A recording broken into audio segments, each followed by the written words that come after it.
Cleopatra by Barbara Kramer.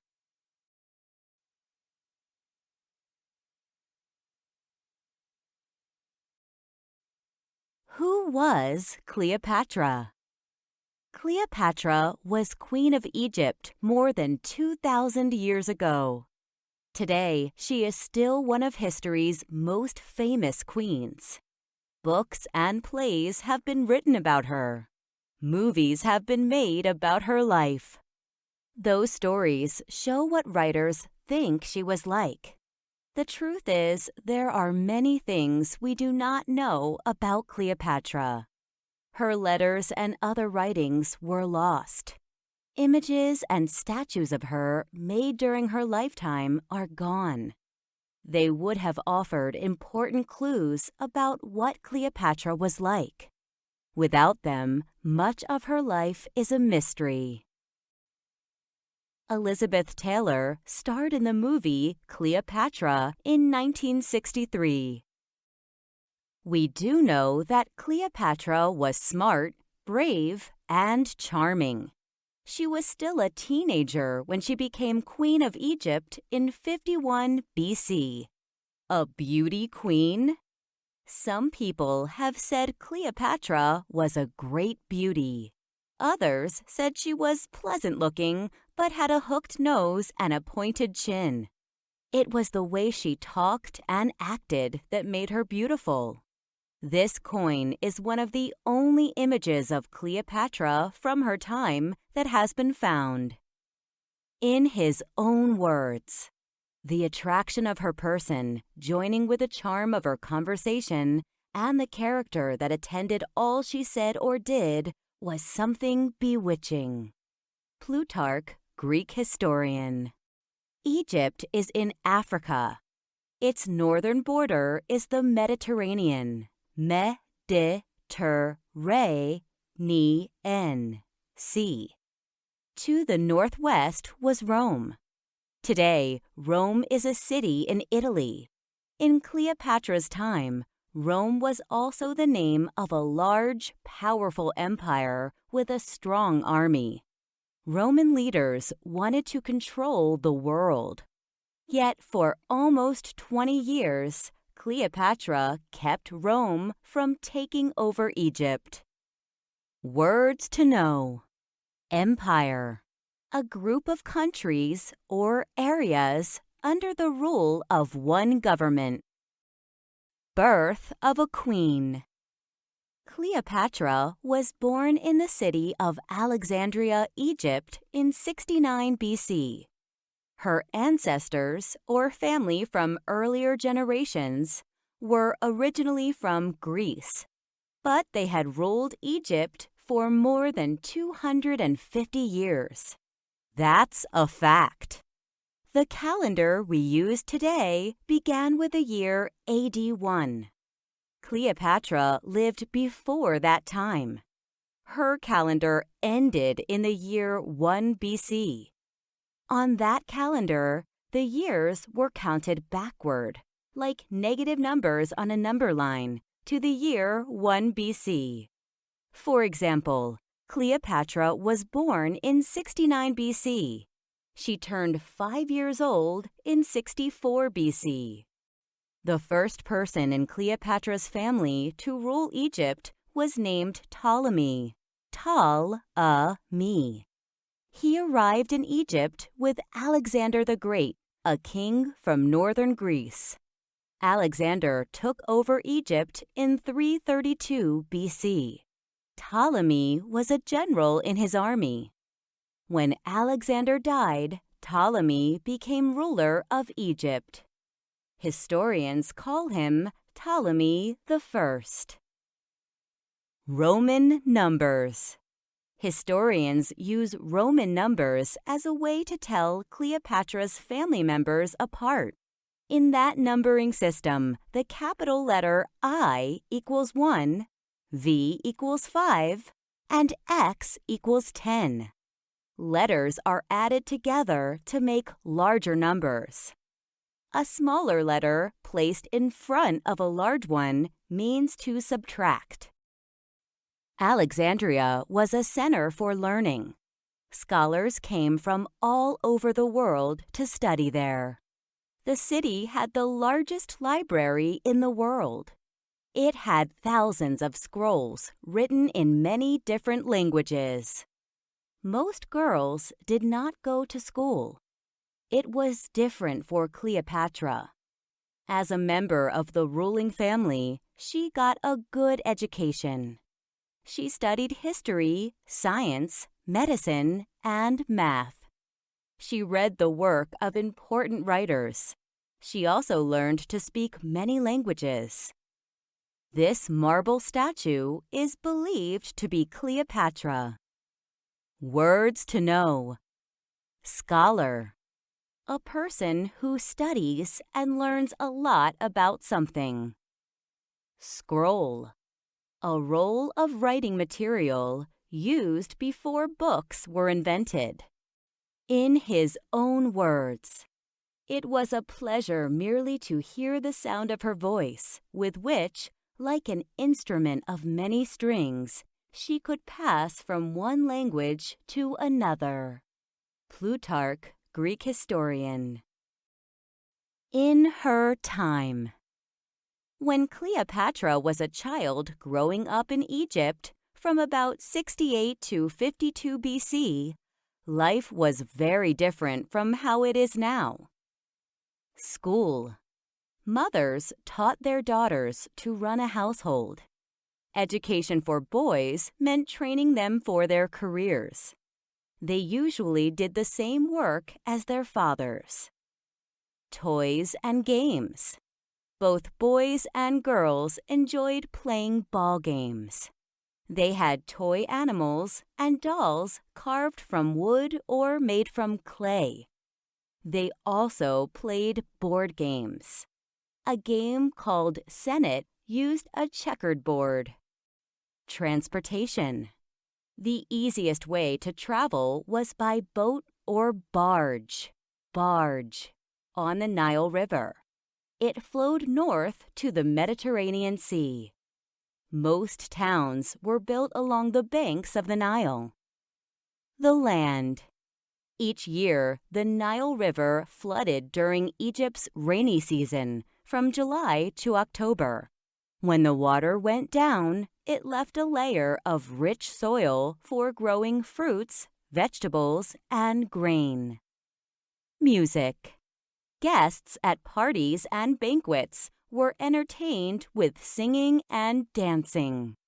Musicians played instruments such as lutes, lyres, and harps. A fight for power. Cleopatra's father died in 51 BC. He left his throne to Cleopatra and her younger brother, known by historians as Ptolemy XIII. He was only 10 or 11 years old. He was not very interested in ruling a country.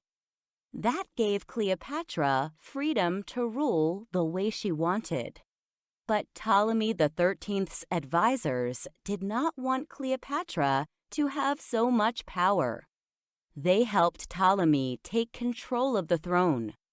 Cleopatra either left or was forced out of Alexandria. She went to the country of Syria, Syria. There she raised a small army. By 48 BC, she was ready to return to Alexandria to fight her brother and his advisors for the throne. Some believe that this may be a statue of Cleopatra. Words to know. Advisor. A person who gives advice about what should be done. That's a fact. As Queen of Egypt, Cleopatra became Cleopatra VII. A sneaky plan. Luck was on Cleopatra's side. Julius Caesar, a powerful Roman general, had just arrived in Alexandria. He settled into the palace as an unwelcome guest. Cleopatra wanted Caesar's help to win back the throne, but her brother's soldiers were guarding the palace. To talk to Caesar, she had to get past them. One night, Cleopatra and a trusted friend sailed into Alexandria. It is not certain how Cleopatra got inside the palace. Legend says her friend rolled her up in a rug. Then he carried her into the palace as if the rug were a gift for Caesar. Words to know. Legend. A story from the past believed by many. This painting is by Jean-Léon Gérôme. In it, the artist shows what he thinks may have happened when Cleopatra spoke with Caesar. Next to Cleopatra is the rug in which she was supposedly hidden. Cleopatra had the whole night to talk to Caesar. It did not go as she had hoped. People of that time did not believe a woman should rule a country without a king. Caesar wanted to end the fight between Cleopatra and her brother and make them co-rulers again. Ptolemy XIII and his advisors did not like that idea. They wanted to get rid of Cleopatra. They could not do that with Caesar helping her. So they went to war against Caesar. After a hard fight, Caesar's soldiers defeated Ptolemy's army. Ptolemy drowned in the Nile River. Words to know. Defeat. To win a victory over someone. Co-ruler. Someone who rules together with another. That's a fact. Caesar was 52 years old and an important general. Cleopatra was only 21, but she was smart. She could also talk easily to everyone she met. Caesar liked those things about her. A celebration. Caesar and Cleopatra celebrated their victory with a cruise. They floated down the Nile River in a long, flat boat called a barge. People lined up along the banks of the river to see them. The trip showed the people of Egypt that Cleopatra was queen again. After a few weeks, Caesar went back to Rome. Before he left, he made Cleopatra a co-ruler with her youngest brother. He was about 12 years old. In history, he is known as Ptolemy XIV. Queen and goddess. People from Egypt believed their rulers were gods and goddesses. Cleopatra sometimes dressed to look like Isis, a powerful Egyptian goddess. A royal son. In June 47 BC, Cleopatra gave birth to a son. She named him Ptolemy Caesar. He was named for Julius Caesar. To historians, he is known as Ptolemy XV. Caesar wanted Cleopatra to join him in Rome. A year later, in 46 BC, she arrived with her son and her brother, Ptolemy XIV. The Roman people did not welcome them. After all, Cleopatra was a queen from another country. Rumors spread. People said Caesar planned to make himself king of the Empire of Rome.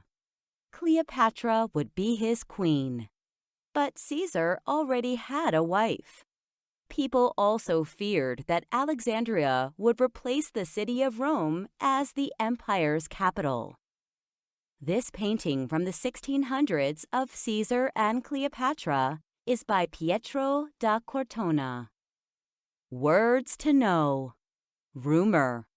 Information not proved to be true. A change in power.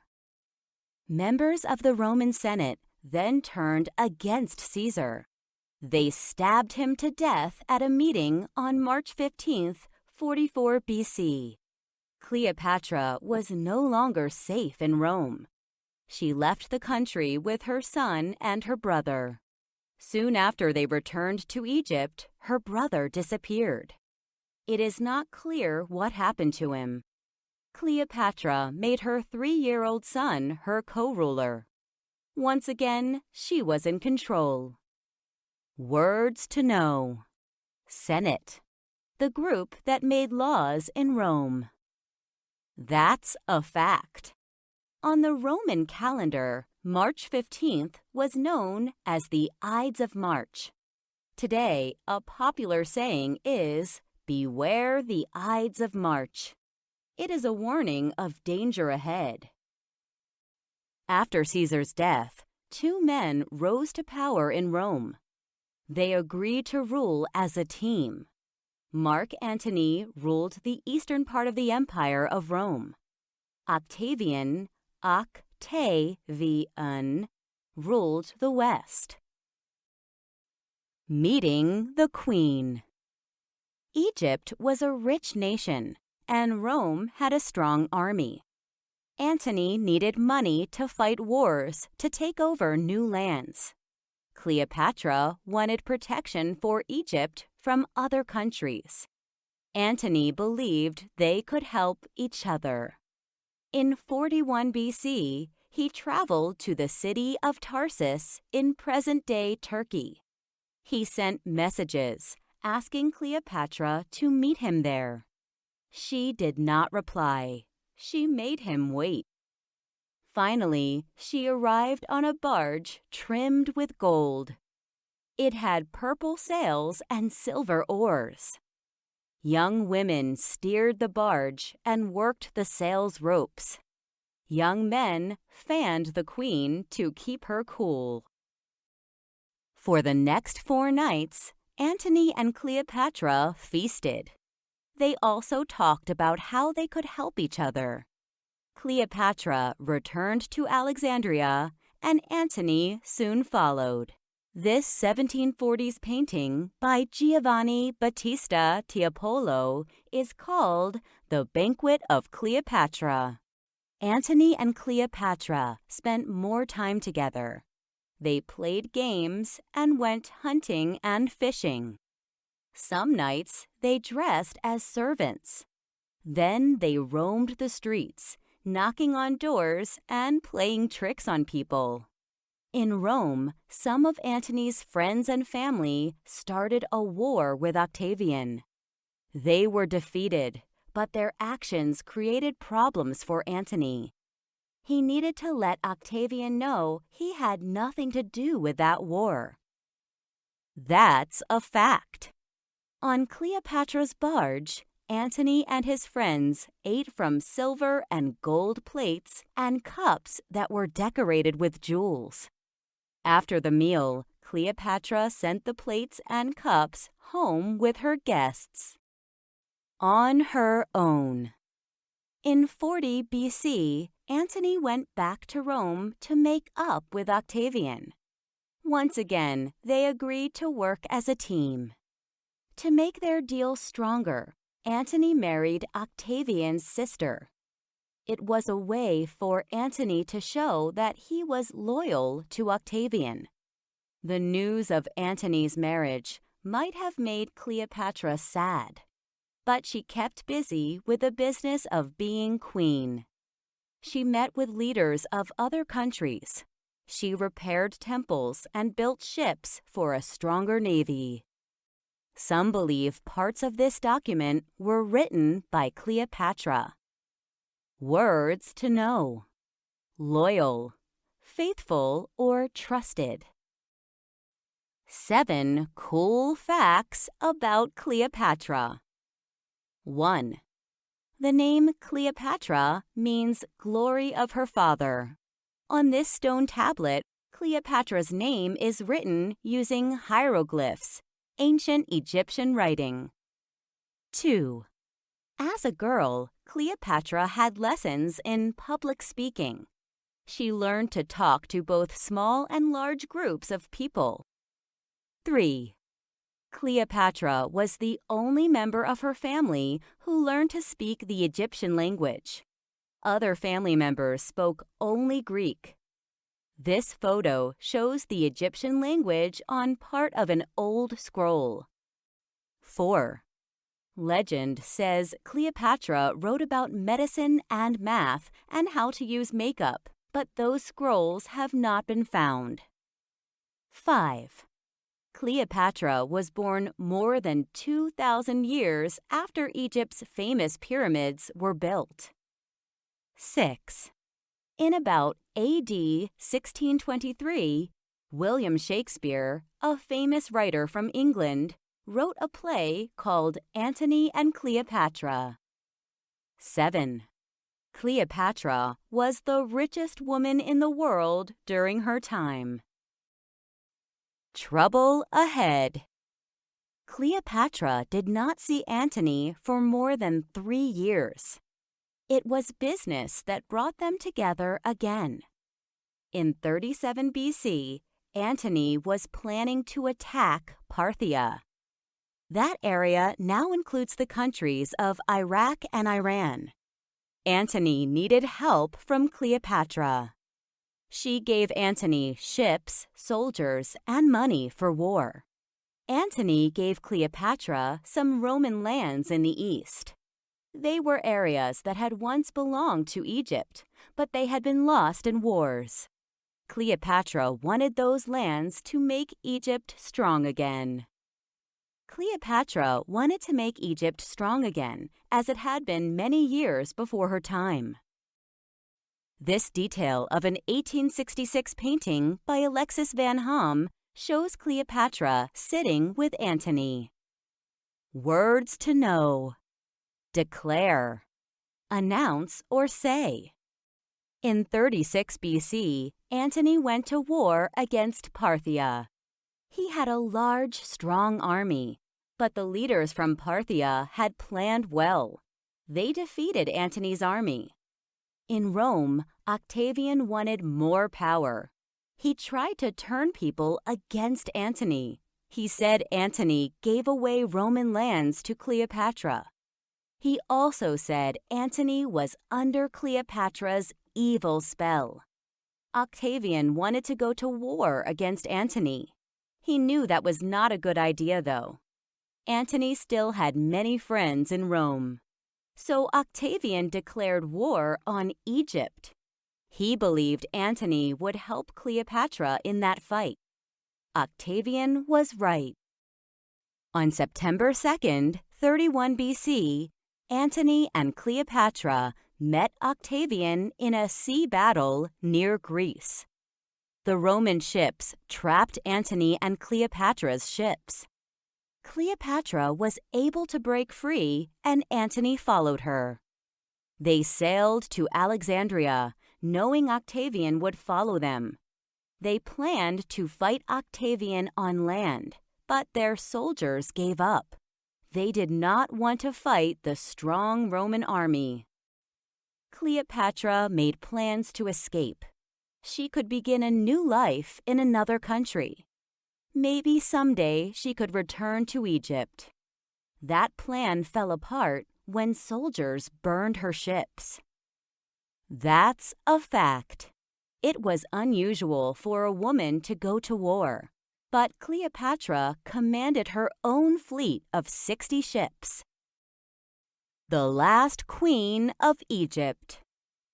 A story is often told that Antony heard a rumor that Cleopatra had died. He was so upset that he stabbed himself with his sword. Then a messenger brought news. Cleopatra was still alive. Antony was carried to Cleopatra. He died in her arms.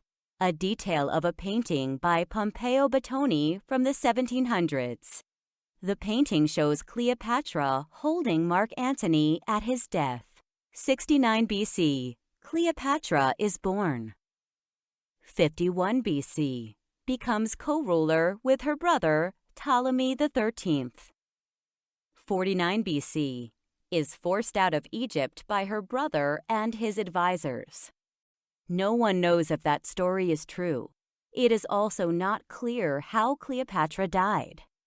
It is likely she took her own life because she did not want to become Octavian's prisoner. One legend says she allowed herself to be bitten by a deadly snake. Others say she took some kind of poison. Historians do know, though, that she died in August in the year 30 BC. This painting, called The Death of Cleopatra, is by Louis Marie Bader. 48 BC. Meets Julius Caesar. 47 BC. Begins her rule with her youngest brother, Ptolemy XIV. Octavian took control of Egypt. Some say he had his soldiers destroy statues and pictures of Cleopatra to get rid of any memories of the powerful queen. Others say those images were destroyed over time by war and nature. Hundreds of years later, the section of Alexandria where Cleopatra had lived was gone. It was wiped out by earthquakes and flooding. Even now, much of it lies in the Mediterranean Sea. But Cleopatra's legend lives on. More than 2,000 years later, her story is still being told, yet much of her life remains a mystery. 44 BC. Julius Caesar is killed. 41 BC. Meets Mark Antony. 37 BC. Gets back lands that once belonged to Egypt. Archaeologists off the coast of Alexandria uncover marble statue parts. An archaeologist searches for Cleopatra's tomb in the Osiris Temple ruins. The top of a granite colossus is brought to the water surface in Aboukir Bay. 31 BC. Is defeated by Octavian in a sea battle. 30 BC. Dies in August.